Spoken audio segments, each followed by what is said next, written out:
الحمد لله نحمده ونستعينه ونستغفره ونؤمن به ونتوكل عليه ونعوذ بالله من شرور انفسنا ومن سيئات اعمالنا من يهده الله فلا مضل له ومن يضلل فلا هادي له واشهد ان لا اله الا الله وحده لا شريك له واشهد ان محمدا عبده ورسوله فإن أصدق الحديث كتاب الله وأحسن الهدي هدي محمد صلى الله عليه وسلم وشر الأمور محدثاتها وكل محدثة بدعة وكل بدعة ضلالة وكل ضلالة في النار.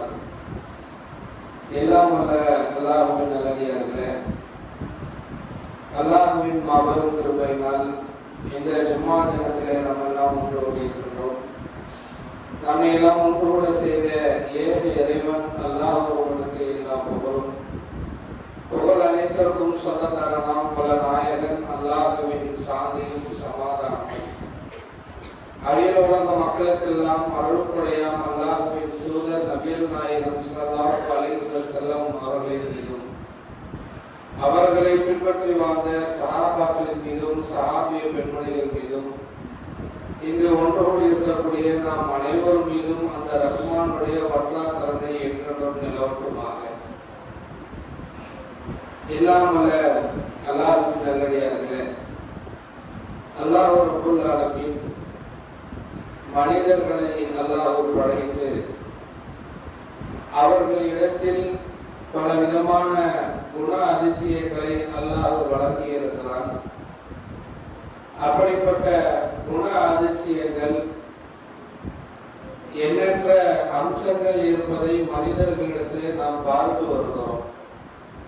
பொதுவாக ஒரு மனிதனுடைய பேச்சு, ஒரு மனிதனுடைய நடவடிக்கைகள், ஒரு மனிதனுடைய தான தர்மத்தினுடைய செயல்பாடுகள், மனிதனுடைய குடும்பத்தினுடைய செயல்பாடுகள் அல்லது வியாபாரத்திலே கொடுக்கல் வாங்கல், இப்படி எண்ணற்ற மனிதர்கள் எண்ணற்ற குண அதிசயங்களை கொண்டவர்களாக உலகத்திலே வாழ்வதை பார்த்திருக்கிறோம். அதிலே எத்தனையோ மனிதர்கள் இஸ்லாத்தை ஏற்றுக்கொள்ளாமல் நல்ல உபதேசங்களும் நல்ல செயல்பாடுகளும் தான தர்மங்களும் அதிகமாக வழங்கக்கூடிய நல்ல மனிதர்கள் உலகத்திலே வாழ்ந்து கொண்டிருக்கிறார்கள், வாழ்ந்து மரணித்திருக்கிறார்கள். அதே போல ஏக இறைவன் அல்லாஹ்வை மட்டும் ஏற்றுக்கொண்ட மனிதர்கள், இது போன்ற நல்ல மனிதர்களும் இருக்கிறார்கள். இந்த மார்க்கத்தை ஏற்றுக்கொண்டவர்கள் தீய காரியங்களில் கெட்ட பாவமான செயல்பாடுகளில் ஈடுபடக்கூடிய மனிதர்களும் இருப்பதை நாம் பார்த்து வருகிறோம்.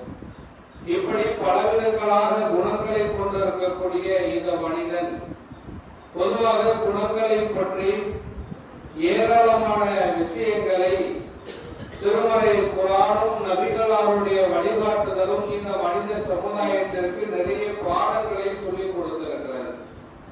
ஒரு மனிதன் சிரிக்கக்கூடிய அந்த சிரிப்பு, ஒரு மனிதன் அழக்கூடிய அழுகை, ஒரு மனிதன் கோபப்படக்கூடிய அந்த தருணம், சில மனிதன் சங்கடப்படக்கூடிய தருணம் என்று ஏராளமான அம்சங்களை பற்றி குர்ஆனும் நபிகளாரும் இந்த மனிதனுக்கு அதில் எதை இந்த மார்க்கம் அனுமதி அளித்திருக்கிறது, எதை தடுத்திருக்கிறது என்றெல்லாம் நிறைய இந்த மார்க்கத்திலே சொல்லப்பட்டு இருக்கிறது. அப்படி இன்றைய தினம் நாம் பார்க்கப்படக்கூடிய விஷயம் என்னவென்று சொன்னால், பொதுவாக எல்லா மனிதர்களுமே சந்தோஷத்தை விரும்பக்கூடிய மனிதர்கள் தான் இன்றைக்கு அதிகமான பேர் இருக்கிறோம். சந்தோஷம்தான் மனிதனுடைய வாழ்க்கை. மகிழ்ச்சியாக இருக்க வேண்டும் என்பதற்கு தான் பொருளாதார சம்பாதிப்பு, சுற்றுலா செல்வது, குடும்பத்தோடு வாழ்வது, பிள்ளைகளுக்கு ஆடைகளை எடுத்துக் கொடுப்பது, இப்படி நிறைய விஷயங்கள். அதில் கிடைக்கக்கூடிய சின்ன சின்ன மகிழ்ச்சிகள் எல்லாம் இந்த மனிதனுக்கு சின்ன சின்ன விஷயங்கள் எல்லாம் மகிழ்ச்சி அளிக்குவதை இந்த மனிதன் விரும்புவதை பார்த்திருக்கிறோம். அதே நேரத்தில் இந்த மனிதன் சங்கடப்படக்கூடிய நிகழ்வுகளை பார்க்கும் பொழுது அதை அல்லாஹ்வுடைய தூதர் அவருடைய வாழ்க்கையிலும் இது போன்ற சில சம்பவங்கள் நமக்கு பாடமாக வந்திருக்கக்கூடிய நபிகள் நாயகம் ஸல்லல்லாஹு அலைஹி வஸல்லம் அவர்களை பற்றி அல்லாஹ் ரப்பல் ஆலமீன் தன்னுடைய திருமறை குர்ஆனிலே அல்லாஹ் சொல்லுகிறார், அவர்களின் கூற்று உம்மை கவலையில் ஆழ்த்தி விட வேண்டாம். நபிகளாரை பார்த்து அல்லாஹ் தன்னுடைய திருமறை குர்ஆனிலே சொல்லுகிறான், நபியே அவர்களுடைய கூற்று உம்மை கவலையில் ஆழ்த்தி விட வேண்டாம். கண்ணியம் அனைத்தும் அல்லாஹ்வுக்கே உரியது. அவன் செவியுறுபவனாகவும் அறிந்தவனாகவும் இருக்கிறான் என்று நபிகள் நாயகம் ஸல்லல்லாஹு அலைஹி வஸல்லம் அவர்களுக்கு அல்லாஹ் சொல்லுகிறார். அவன் நபி சங்கடப்பட்டு இருக்கக்கூடிய ஒரு நேரத்திலே, அவர்கள் கவலையில் இருக்கக்கூடிய தருணத்திலே அல்லாஹ் சொல்லுகிறார், நீங்கள் கவலைப்படாதீர்கள். அப்ப என்ன நடந்தது? அல்லாஹ்வுடைய தூதருடைய காலத்திலே நபிகளார் ஏராளமான சங்கடங்களை அவர்கள் வாழக்கூடிய நேரத்திலே நிறைய சந்தித்திருக்கிறார்கள். இந்த மார்க்கத்தை சொல்லும் பொழுதும் கூட, மக்களிடத்திலே பேசும் பொழுதும் கூட அல்லாஹ்வுடைய தூதர்கள் சொல்லி இருக்கிறார்கள், நான் சொல்லக்கூடிய இந்த விஷயத்திற்காக உங்களிடத்தில் ஏதேனும் பணம் ஏதாவது எதிர்பார்த்திருக்கிறேனா? ரசூலுல்லாஹ் கேட்டிருக்கிறார்கள், நான் செய்யக்கூடிய உபதேசம், நான் செய்யக்கூடிய நற்காரியங்களில் ஏதாவது உங்களிடத்தில் எதையாவது நான் எதிர்பார்த்திருக்கிறேனா, ஊதியம் எதிர்பார்த்திருக்கிறேனா என்று அல்லாஹ்வுடைய தூதர்கள் கேட்டிருக்கிறார்கள். இதுபோல இன்னும் அல்லாஹ்வுடைய தூதர்களை பார்த்து மக்கள் பேசிய விஷயங்கள் எல்லாம் எப்படி என்றால், ஏகத்துவ மார்க்கத்தை யார் ஏற்று அதை தன்னுடைய வாழ்க்கையில நடைமுறைப்படுத்தி அதன்பால் வாழ்க்கையை அமைத்துக் கொண்டு பிரச்சார களத்திலே யார் இறங்குகிறார்களோ அவர்கள் இது போன்ற நிகழ்வுகளை எல்லாம் சந்திக்க நேரிடும் என்பதை திருமறை குர்ஆன் பாடமாக சொல்லித் தருகிறது. எந்த அளவிற்கு அல்லாஹ்வுடைய தூதர்கள் அந்த மக்களிடத்திலே மார்க்க பிரச்சாரத்தை மக்காவில் இருந்து ஆரம்பம் செய்த நேரத்தில் அவர்கள் பேசிய பேச்சுக்கள் எல்லாம் என்ன? இந்த நபியை பார்த்து அந்த மக்கள் சொன்னார்கள், இவருக்கு பைத்தியம் பிடித்து விட்டது. யாரை பார்த்து? நல்ல மனிதர்கள் என்று பேசப்பட்டவர்கள், இவர் உண்மையாளர் என்று சொன்னவர்கள், இவர் பொய் பேச மாட்டார்கள் என்று நற்சான்று கூறியவர்கள்.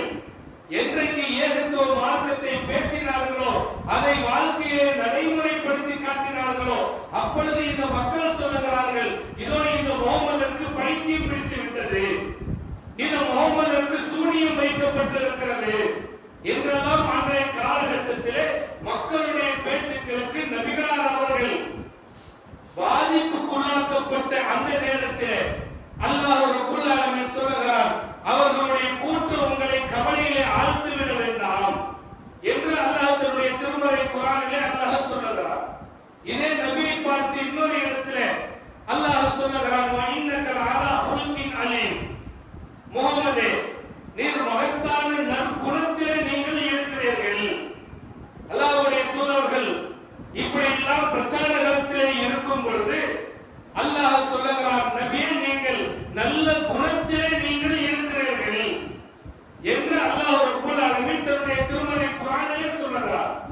அதுபோல இன்னொரு வசனத்திலே அல்லாஹ் சொல்லுகிறான், நீங்கள் கடுகடுத்தவராகவும் கடின உள்ளம் கொண்டவராகவும் நீங்கள் இருந்திருந்தால் உம்மிடம் இருந்து அவர்கள் வெறுண்டு ஓடி இருப்பார்கள்.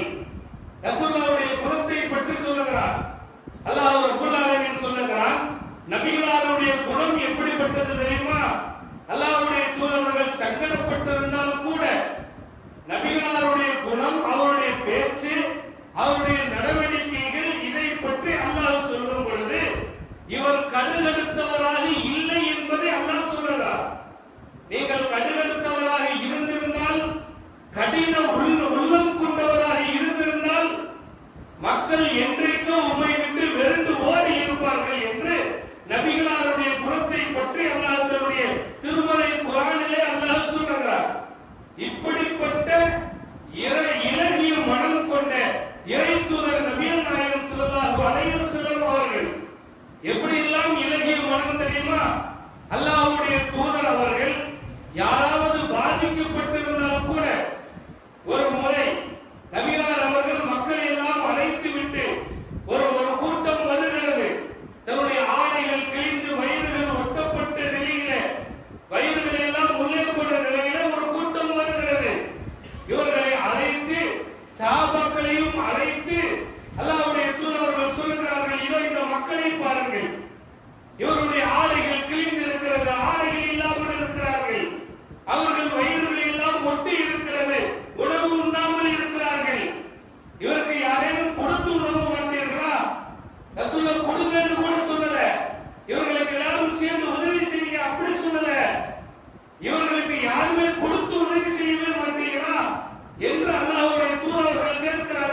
உற்றார் உறவினர்களால் ஏற்படக்கூடிய சங்கடம், இப்படி நிறைய விஷயங்களிலே மனிதன் சங்கடங்களை சந்திக்கக்கூடிய ஒரு நிலை இருக்கத்தான் செய்கிறது. இதுபோல அல்லாஹ்வுடைய தூதர் அவர்களும் சந்தித்த சில சங்கடமான விஷயங்களை பற்றி ஹதீஸ்களிலே பதிவு செய்யப்படுகிறது. எப்படி என்றால், ஒரு முறை நபிகள் நாயகம் ஸல்லல்லாஹு அலைஹி வஸல்லம் அவர்கள் ஒரு மனிதர் சந்திக்கிறார். ரசூலுல்லாஹ்வோட எல்லா சஹாபாக்களும் இருக்கிறாங்க. அப்படி இருக்கக்கூடிய நேரத்தில் ஒரு கிராமவாசி வருகிறார். அல்லாஹ்வுடைய தூதரை சந்தித்து விட்டு அவரை கடுமையாக பேசுகிறார். ரசூலுல்லாஹ் கடுமையா பேசுறாரு, ஏசுகிறார். சஹாபாக்கள் எல்லாம் கடுமையான கோபம், என்னடா இவன் இப்படி பண்றாரு, அல்லாஹ்வுடைய தூதரை திட்டுகிறாரே என்று அந்த கிராமவாசியை அடிப்பதற்காக எல்லாரும் எந்திரிக்கிறாங்க. நபிகளார் அவர்கள் அமைதியா இருங்க, எல்லாத்தையும் சொல்லுகிறார், எல்லாரும் அமைதியாக இருங்கள். ஏன் தெரியுமா? அவர் பேசுவதற்கு அவருக்கு உரிமை இருக்கிறது. ரசூலுல்லாஹ் சங்கடப்பட்ட ஒரு நேரத்தில் சொல்றாங்க, அவருக்கு பேசுவதற்கு உரிமை இருக்கிறது. அப்பொழுது அல்லாஹ்வுடைய தூதர் அவர்கள் சொல்கிறார்கள், அவர் என்ன கேட்டார்? நான் ஒட்டகத்தை உங்களிடத்தில் ஒப்படைத்தேன், அதை எனக்கு திருப்பி தாருங்கள் என்று ரசூலுல்லாஹ்விடத்தில் கேட்டு அவர் அங்கே பேசுகிறார். அவர் ரசூலுல்லாஹ் சொல்றாங்க, நீங்கள் அவர்களை தாக்காதீர்கள், அவருக்கு அவர் கேட்கக்கூடிய ஒட்டகத்தை கொடுங்கள், கடன் பட்டவர் திரும்ப அந்த கடனை செலுத்த வேண்டும் என்று அல்லாஹ்வுடைய தூதர் அவர்கள் ஒரு சங்கடத்திலும் ஒரு செய்தியினை சொல்லுகிறார். சஹாபாக்கள் போயிட்டு வந்து சொல்றாங்க, அல்லாஹ்வின் தூதரே, அவர் கொடுத்த வயதிற்கு ஏற்ப ஒட்டகம் இல்லை, அதைவிட உயர்ந்த அதைவிட வயசு உயர்ந்த ஒட்டகம் இருக்கிறது. அல்லாஹ்வுடைய தூதர்கள் சொல்லுகிறார்கள், ஒருவர் நமக்கு ஒரு பொருளை கொடுத்தால் அதை திரும்ப கொடுங்கள், அல்லது அதை விட சிறந்ததை கொடுத்து விடுங்கள், அந்த ஒட்டகத்தை நீங்க கொடுங்க என்று அல்லாஹ்வுடைய தூதர் அவர்கள் சொல்லுகிறார்கள். அவர் ரசூலுல்லாஹ் எந்த ஒரு சங்கடத்திலும் கூட அவர்கள் எதை நினைத்திருக்கிறார்கள், எல்லாத்துக்கும் முன்னாடி கேட்டுட்டாங்களே, அது கடுமையான மன வருத்தம் அளிக்கிறது. அல்லாஹ்வுடைய தூதர் அப்படி பார்க்கல. கேட்கக்கூடிய மனிதர் அவர் கேட்ட விஷயம் என்ன? நாம் ஒரு பொருளை வாங்கி இருக்கிறோம், அந்த பொருளை திரும்ப கொடுக்க வேண்டும், கொடுக்கவில்லை என்று சொன்னால் நம்மிடத்தில் பொருளை தந்தவர் பேசினால் அதை ஏற்றுக்கொண்டுதான் ஆக வேண்டும் என்பதை அல்லாஹ்வுடைய தூதர்கள் அந்த இடத்திலே ஒரு பாடம் நடத்துகிறார். அதுவே இன்னும் என்ன தெரியுமா? வாங்கிய கடனை திரும்ப செலுத்த வேண்டும் என்று நபிகள் நாயகம் ஸல்லல்லாஹு அலைஹி வஸல்லம் அவர்கள் சொல்லுகிறார்கள். அவை இன்றைக்கு கடன் விஷயத்திலே ஏராளமான மனிதர்கள் நிறைய சங்கடங்களை சந்தித்திருக்கிறோம். கடன் கொடுத்தவன் கேட்கும் பொழுது போன் எடுக்க மாட்டோம், அவரை பார்த்தா ஒளிஞ்சு வாழக்கூடிய ஒரு நிலைமை, இப்படி எல்லாம் இருக்கக்கூடிய கட்டத்தில் அல்லாஹ்வுடைய தூதர்கள் சொல்லுகிறார்கள், கடன் சம்பந்தமாக சொல்லும் பொழுது யார் பிறர் இடத்தில் இருந்து பொருளாதாரத்தை வாங்கும் பொழுது திரும்ப கொடுக்க வேண்டும் என்ற எண்ணத்திலே வாங்குகிறாரோ அவர்களுக்கு அல்லாஹ் திரும்பி கொடுப்பதற்கு அல்லாஹ் உதவி செய்கிறார். அல்லாஹ் அதற்கு பொறுப்பேற்கிறார். எப்படி? கடன் வாங்கும் போதே நாம நினைக்கிறோம், நம்ம வாங்கினா இந்த கடனை திரும்பி கொடுக்கணும், கண்டிப்பா கொடுத்துருவோம். பல பேர் இன்றைக்கு அதை நினைக்காமலேயே இன்றைய பிரச்சனை, இன்னைக்கு நமக்கு என்ன பிரச்சனை? 2000 ரூபாய் இன்னைக்கு கிடைச்சா போதும், 5000 ரூபாய் கிடைத்தால் போதும். வாங்கும் பொழுது பேசக்கூடிய பேச்சு ஒரு பேச்சு, கொடுக்கும் பொழுது நாள் இழுத்து கொண்டு போன் செய்தால் எடுக்காமல் தலைமறைவு வாழ்க்கை, இப்படி எல்லாம் வாழக்கூடிய நிலைமை. ரசூலுல்லாஹ் சொல்றாங்க, வாங்கும் போதே நினைங்க, நான் கண்டிப்பா இந்த காசை கொடுத்துருவேன், எப்படியாவது நான் கொடுத்துருவேன் என்று நினைத்து வாங்கினால் உங்கள் கடனை திருப்பி அடைப்பதற்கு அல்லாஹ் உங்களுக்கு உதவி செய்வான். கடன் வாங்கக்கூடிய சூழல் வந்தால் நாம நினைக்கிறோம் திருப்பி கொடுத்துறணும், எப்படியாவது கொடுத்துறணும், அல்லது நாம சொன்ன அந்த நாளில் சொன்ன நேரத்தில் திருப்பி ஒப்படைத்து விட வேண்டும் என்று மனிதன் நினைக்க வேண்டும். அப்படி நினைத்தால் அல்லாஹ் அவர்களுக்காக உதவி செய்வார். எந்த அளவுக்கு தெரியுமா? நபிகள் நாயகம் ஸல்லல்லாஹு அலைஹி வஸல்லம் காலத்தில்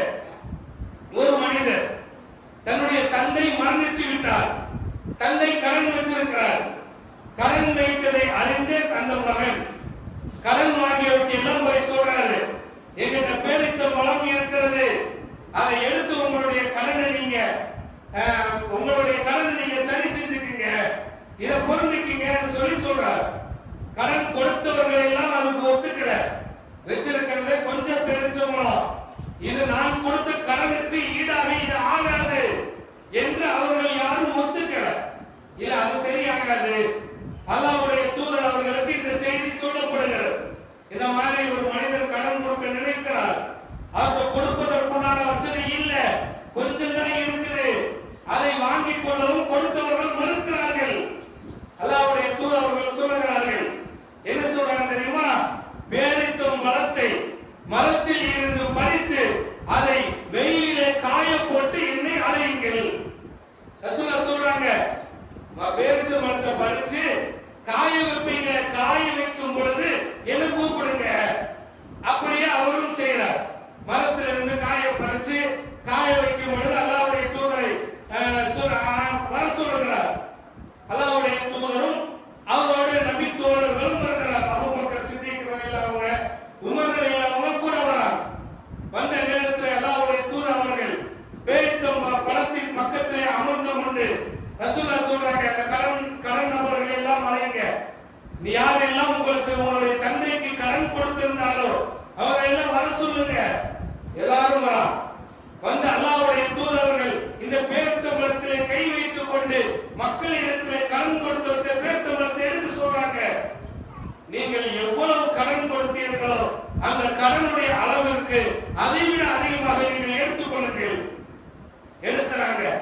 கொஞ்சம் பேரிச்சம்பழம் திரும்ப கொடுக்க வேண்டும் என்ற எண்ணம் அந்த நபி தோழருக்கு. அல்லாஹ்வுடைய தூதர்கள் இறைவனிடத்தில் பிரார்த்தனை செய்து அந்த பேரித்தம்பழம் பரக்கத் அபிவிருத்தி செய்யப்படுகிறது. கடன் கொடுத்தவர்கள் எல்லாம் தாராளமாக எடுக்கிறார்கள். எல்லாரும் எடுத்துட்டு போயிட்டாங்க. மீண்டும் அதே பேரித்தம்பழம் அப்படியே இருக்கிறது. அல்லாஹ் ரப்புல் ஆலமீன் திரும்ப கொடுக்க வேண்டும் என்றதிலே கடன் வாங்கிய தந்தைக்கு மகன் திரும்பி செலுத்தினார. அல்லாஹ் எப்படி அருள் செஞ்சிருக்கிறான்? அறியாத விதத்திலே அந்த பேரித்தம்பழத்திலே அல்லாஹ் பரக்கத் செய்திருக்கிறான். எனவே அதை கவனத்திலே வைத்துக் கொண்டு நாம் வாங்கக்கூடிய விஷயத்தில அல்லாஹ்வுடைய தூதருக்கு அது சங்கடத்தை ஏற்படுத்தியது. என்னடா ஒருத்தர் வந்து கேட்கிறாரு என்று நினைத்து அல்லாஹ்வுடைய தூதர் சொன்னார்கள், அவங்க எதை கொடுங்க என்று சொன்ன அல்லாஹ்வுடைய தூதர் இது போன்ற சங்கடங்கள் நமக்கும் வந்திருக்கிறது. கடன் வாங்கிய மனிதர்கள் ஏராளம். வாங்க வேண்டிய சூழல் இருந்தது, வாங்கிட்டோம், கொடுக்க முடியல.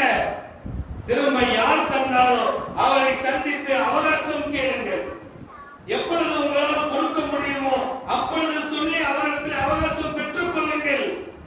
அதே நேரத்தில் கடன் கொடுத்தவருக்கும் இந்த மார்க்கம் உபதேசம் செய்கிறது. ஒருத்தர் கடன் கொடுத்துட்டாரு, கொடுத்தவருக்கு நீங்கள் செய்ய வேண்டிய அந்த செயல் என்ன? அவருடைய நிலையை பாருங்க. கொடுத்தவர் திரும்ப தர முடியல, அப்படி என்றால் அவகாசம் கொடுங்க. சரி, அடுத்த வாரம் வாங்கிக்கிறேன், அடுத்த மாசம் வாங்கிக்கிறேன், உங்களால் எப்பொழுது முடியுமோ அப்பொழுது கொடுங்க, அப்படி என்று அவகாசம் கொடுங்கள். இன்னும் ஒரு படி மேல அல்லாஹ் இந்த மார்க்கம் சொல்லுகிறது எந்த அளவுக்கு தெரியுமா? இந்த கடனை நீங்கள் தள்ளுபடி செஞ்சிருங்க, அல்லாஹ் உங்களுக்கு அருள் செய்வார். எந்த அளவிற்கு? கடனை தள்ளுபடி செய்வதன் மூலமாக அல்லாஹ் நம்முடைய பாவங்களை மன்னித்து அதற்காக சுவனத்திலே விட்ட ஒரு நிகழ்வு அல்லாஹ்வுடைய தூதர் அவர்கள் ஒரு சம்பவத்தை சொல்லி இருக்கிறார்கள். ஒரு மனிதன் கடன் கொடுத்திருக்கிறார். கொடுத்த கடனை வசூலிப்பதற்கு ஒரு ஆளை அனுப்பி வைக்கிறார். அவரும் போய் எல்லாத்தையும் போய் காசு கேட்கிறார். கொடுத்த காசை திரும்ப கேட்கிறார், கொடுங்க. இப்படி எல்லாம் சொல்லும் பொழுது ஒருத்தர் கடன் கொடுத்தவர் திருப்பி கொடுக்கவே முடியல. அவரும் போய் நேரில் போய் சந்திக்கிறார். அவருடைய நிலை பார்த்தா காசு கொடுத்த காசு திரும்ப வராது. அப்படிப்பட்ட ஒரு நிலை. அப்ப என்ன பண்றாருன்னா அவருடைய கடனை இவர் தள்ளுபடி செய்கிறார். சரி, இனிமேல் இவர்கிட்ட காசு வாங்க வேண்டாம், பரவாயில்ல, அல்லாஹ்க்காக வேண்டி நான் பொருத்தப்பட்டுக்கிறேன், இந்த காசு நீங்க தராதீங்க. இந்த நிலைக்காக அல்லாஹ்வுடைய தூதர்கள் சொல்லுகிறார்கள், இந்த நிலைக்காக மறுமையிலே இந்த மனிதரை அல்லாஹ் ரப்புல் ஆலமீன் எழுப்பி அவருக்கு கணக்கு தீர்க்கப்பட்டு இருக்கக்கூடிய தருணத்திலே சுவனத்துக்குள் அல்லாஹ் இவரை விடுவான். எதற்கு தெரியுமா? அல்லாஹ் எதுக்கு விடுறான்? இந்த மனுஷனிடத்தில் அல்லாஹ் சொல்லுவானா, உலகத்திலே வாழும் பொழுது இப்படி நீ கடன் காசு கொடுத்தார், அவரால் திரும்ப தர முடியல, நீ அதற்காக அவரிடம் வசூலிக்க சென்று அதற்கு பிறகு அவன் நிலையை அறிந்து நீ இறக்கப்பட்டு அதை விட்டு விட்டு இறக்கப்பட்டு வேண்டாம்னு சொல்லிட்டீங்க, அதை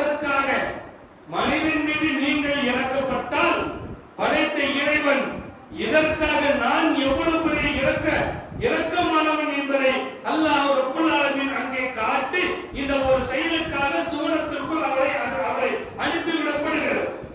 நினைச்சு பாருங்க, சின்ன சின்ன கடன்கள் தர முடியல, பெருசு நம்முடைய சக்திக்கு இதை தள்ளுபடி செய்தால் ஒன்றும் பிரச்சனை இல்லை என்ற நினைப்பு இருந்தால் தாராளமாக தர முடியாத நிலையில இருக்கக்கூடிய மக்களுக்கு நீங்கள் அதை தள்ளுபடி செய்து விடுங்கள் என்று இந்த மார்க்கம் சொல்லுகிறது. இது போல இன்னும் அல்லாஹ்வுடைய தூதர்கள் சந்தித்த நிகழ்வுகளிலே இன்னொரு செய்தி என்னன்னா, ஹுனைன் போர்க்களம். இந்த போர்க்களம் முடித்து நபிகள் நாயகம் ஸல்லல்லாஹு அலைஹி வஸல்லம் அவர்கள் அப்படியே வரக்கூடிய நேரத்தில் அங்கும் மக்கள் எல்லாம் பெரிய கூட்டம். ஏன்னா பொதுவாக போர்க்களம் சென்று விட்டு வந்தால் போர்க்களத்தில் கிடைத்த பொருட்களை நபிகளார் பங்கிட்டு கொடுப்பார்கள். போர்க்களத்தில் ஜெயிச்சு வந்துட்டா அதுல கிடைக்கக்கூடிய ஒட்டகம், அதுல கிடைக்கக்கூடிய கோதுமை, அதுல கிடைக்கக்கூடிய போர் கவசம், இது போன்ற பொருட்கள் எல்லாம் அல்லாஹ்வுடைய தூதர்கள் போர்க்களத்திலே பங்கேற்றவர்கள் அங்கே இருக்கக்கூடிய மக்களுக்கு ரசூலுல்லாஹ் கொடுப்பாங்க. இப்படி ஹுனைன் போர்க்களம் முடிந்து வரும் பொழுது மக்கள் எல்லாம் ரசூலுல்லாஹ் அப்படியே கூட்டத்துல ரசூலுல்லாஹ் அப்படியே தள்ளிக்கிட்டே போறாங்க. போய் அல்லாஹ்வுடைய தூதரை ஒரு முள் மரத்தின் மீது அப்படியே தள்ளி விட்டாரா. ஒரு முள்ளு மரம் கூட்டத்துல எதிர்பார்த்து முள்ளு மரத்து மேல அப்படியே கூட்டமா நகர்ந்து போய் ரசூலுல்லாஹ் தள்ளி விட்டுறாங்க. இப்படி ஒரு நிகழ்வு நமக்கு நடந்தா நினைச்சு பாருங்க. நாம மக்களுக்கு கொடுப்பதற்காக நாம பொருளை வச்சிருக்கிறோம். உதாரணத்திற்கு சரி எல்லாத்துக்குமே இந்த வருஷம் ஒரு 1000 ரூபாய் கொடுக்கலாம் என்று நினைத்து எல்லா பொருளாதாரம் வச்சிருக்கிறோம். எல்லா கூட்டம் கூடிச்சு கொடுக்கக்கூடிய மனிதரை நெருக்கத்துல தள்ளி அவரை கீழே தள்ளி விட்டுட்டாங்க. அப்படி என்றால் கொடுக்கக்கூடிய மனிதனுடைய மனநிலை என்ன? உங்களுக்கு போய் உதவி செய்ய வந்தவாறு இப்படியே நடந்துக்குவீங்க, எல்லாத்துக்கும் கொடுப்பது இல்ல, எல்லாம் போங்க என்று மனிதன் தன்னுடைய கீழே விழுந்தது அந்த பாதிப்பினால் மனிதன் கோபப்படுவான். ரசூலுல்லாஹ்வுடைய குணம் என்ன தெரியுமா?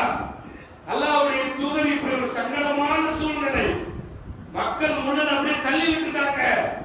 ரசூலுல்லாஹ் எந்திரித்து தள்ளி விட்ட மக்களிடத்தில் சொல்றாங்க, என்னுடைய சால்வை எடுத்துக் கொடுங்க. ரசூலுல்லாஹ்வுடைய சால்வை முள்மரத்தில் சிக்கி இருக்கிறது, இந்த சால்வையை கொஞ்சம் எடுத்துக் கொடுங்க. சால்வையை எடுத்த பிறகு அல்லாஹ்வுடைய தூதர் அவர்கள் சொல்கிறார்கள், இதோ இந்த முள் மரம் இருக்கிறது, இதுல இருக்கக்கூடிய முள்ளுடைய அளவிற்கு ஒட்டகங்கள் என்னிடத்திலே இருந்தால் நான் உங்களுக்கு தராமையா போயிருவேன், எல்லாம் உங்களுக்கு தான் தருவேன். அல்லாஹ்வுடைய தூதர் எப்படிப்பட்டவர் நினைச்சு பாருங்க. தன்னை முள்ளிலே சாய்ச்சி இருக்கிறாங்க. அப்படி சாய்க்கப்பட்ட அல்லாஹ்வுடைய தூதர் எந்திரித்து தன் பொருளை எடுத்து கேட்டு அதற்கு பிறகு கோபப்படாமல் அல்லாஹ்வுடைய தூதர் சொல்லுகிறார்கள், நான் உங்களுக்கு எல்லாத்தையுமே தருவேனே என்று மக்கள் இடத்திலே இந்த அளவிற்கு இலகிய ஒரு மனிதராக பழகியவர் தான் நபிகள் நாயகம் ஸல்லல்லாஹு அலைஹி வஸல்லம் அவர்கள். அப்ப இதிலும் நமக்கு இந்த பாடம், மக்களுக்கு உதவி செய்ய நாம் நினைத்தால் கிடைக்காத மக்கள் நம்மை பற்றி சிலது பேசத்தான் செய்வார்கள். வேற எல்லாத்துக்கும் கொடுத்துட்டான், தெரிஞ்சவங்களுக்கு மட்டும் கொடுத்துட்டான், அந்த பக்கத்துல இருந்தவங்களுக்கு 2 பொட்டல 2 இது கொடுத்துட்டான், இப்படி எல்லாம் பேசத்தான் செய்வார்கள். நாம் யாரும் நம்முடைய சுய தேவைக்கு அல்ல, அல்லாஹ்வுடைய நாட்டத்திற்காக பொருட்களை பங்கிட செய்கிறோம். இதையெல்லாம் சகித்துக் கொண்டு பரவாயில்ல, அல்லாஹ் கூலி தருவார். கிடைக்காத ஒரு விரக்தியிலே, கிடைக்காத ஒரு சூழலிலே அவர்கள் பேசுகிறார்கள், அடுத்து கிடைச்சா அவங்களுக்கு கொடுப்போம் என்று களத்திலே மக்களுக்கு உதவி செய்யக்கூடிய எண்ணத்திலே இருப்பவர்கள் இப்படி நினைக்க வேண்டும் என்பதை இந்த விஷயத்திலே இது பாடம் நமக்கு கிடைக்கிறது. இது போல இன்னும் பாருங்க,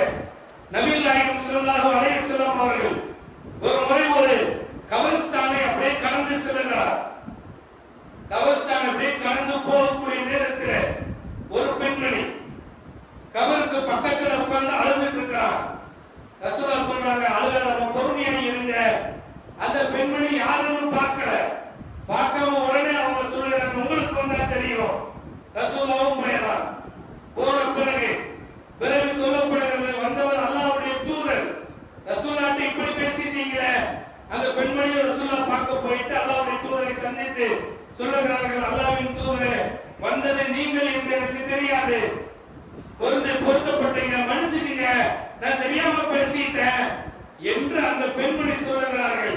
அல்லாஹ்வுடைய தூதர்கள் சொல்லுகிறார்கள், கோபம் ஏற்படக்கூடிய நேரத்தில், ஒரு துக்கம் வரக்கூடிய நேரத்தில் ஆரம்பத்தில் மேற்கொள்வதுதான் பொறுமை. பொறுமை என்பது என்ன தெரியுமா?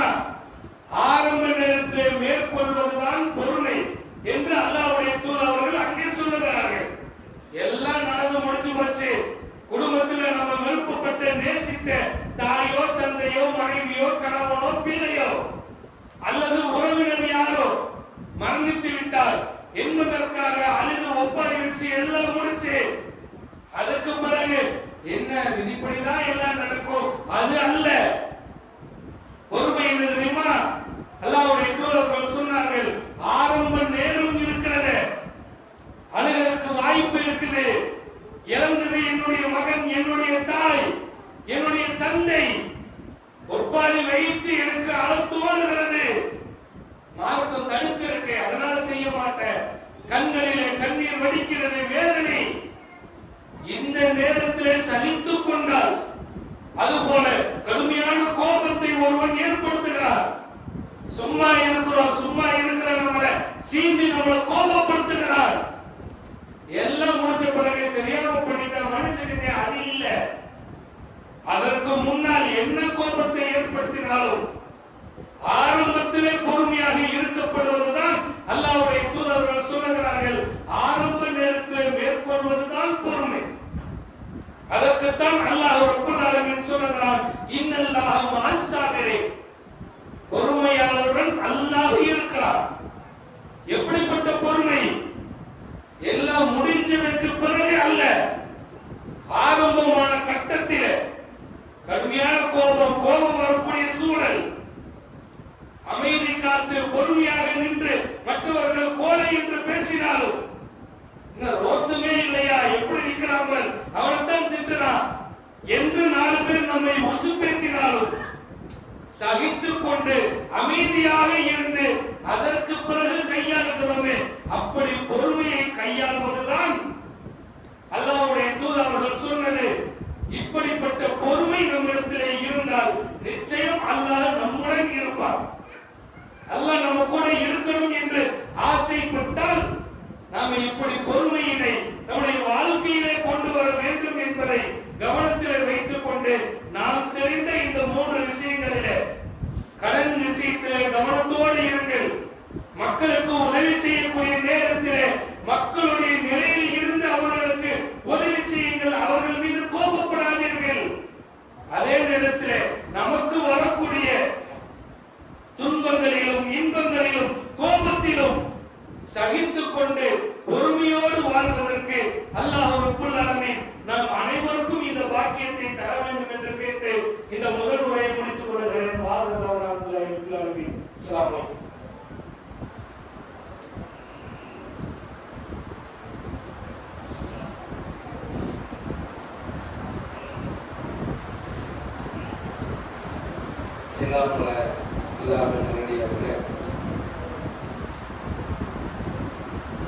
நாம் வாழ்ந்து கொண்டிருக்கக்கூடிய இந்த உலக வாழ்க்கையில தினந்தோறும் ஏராளமான பிரச்சனைகளை நாம் பார்த்து வருகிறோம்.